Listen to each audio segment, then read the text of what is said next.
Some people are critical of readings such as this in the King James Version. God brought them out of Egypt.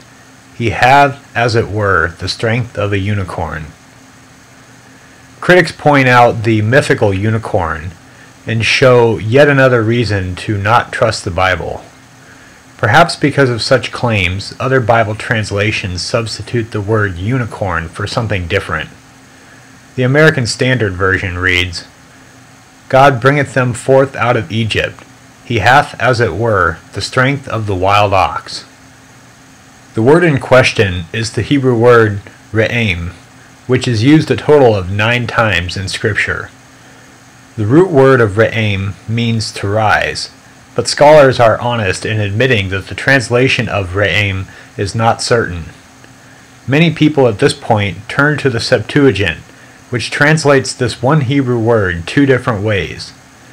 7 times it is translated to mean one horn. 1 time it is translated as mighty one. 1 time it is not translated and left out of the text. Other people turn to the Latin Vulgate, which translates the one Hebrew word with 5 different Latin words. Jerome translated Psalms into Latin, and the 3 times re'em appears in the Psalms, he made the following translation choices. Once he translated as one horn, or single horn. Once he translated it as rhinoceros. And once he transliterated the Greek word monokeros as monocerotis. Ultimately, it comes down to what language a person wants to use as their foundation. Some use Hebrew, Greek, Aramaic, Latin, or English. I will use the Hebrew as my foundation. So what does the Hebrew reveal about this obscure animal? Numbers chapter 23 verse 22 reads, God brought them out of Egypt. They have the strength of a re'em. This shows us the animal is very strong. The next characteristic is in Psalm chapter 29 verse 6. He makes Lebanon leap like a calf, Sirion like a young re'em. This shows us the animal leaps, at least when it is young. The second characteristic appears in Job chapter 39 verses 9 through 10. Will the re'em consent to serve you? Will it stay by your manger at night? Can you hold the re'em to the furrow with a harness? Will it till the valleys behind you?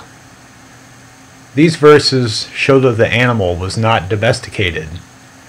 A third characteristic is in Deuteronomy chapter 33 verse 17.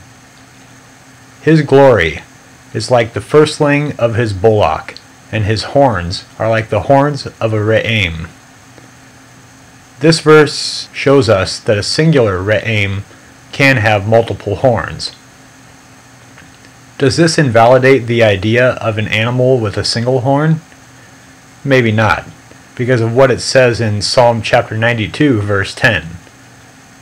You have exalted my horn like that of a re'em. Here it is possible that a re'em could have only one horn, while another in the re'em family may have multiple. Such is the case with the rhinoceros family. Interestingly enough, a rhinoceros is a possible beast that fits this description, as a young rhinoceros does indeed leap. But writers from the 5th century BC also describe a single-horned beast that is distinct from the rhinoceros.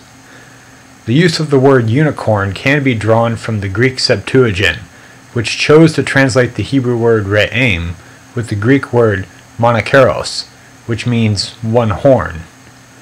The Septuagint is puzzling in that it reads, the horns of a unicorn. The plural horns of a one horn. I don't get it.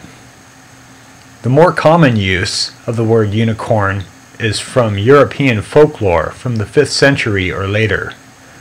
This is of course much later than the completion of the Hebrew Scriptures. This shows that the Bible is not referring to such an animal that would not even be invented until much later in the future. This video gave us some ideas of what the re'em is or was.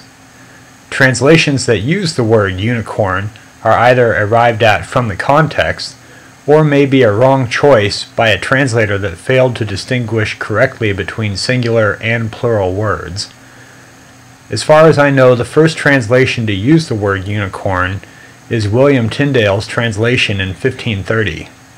So the issue is not to be made with the scriptures, but rather with translations of them.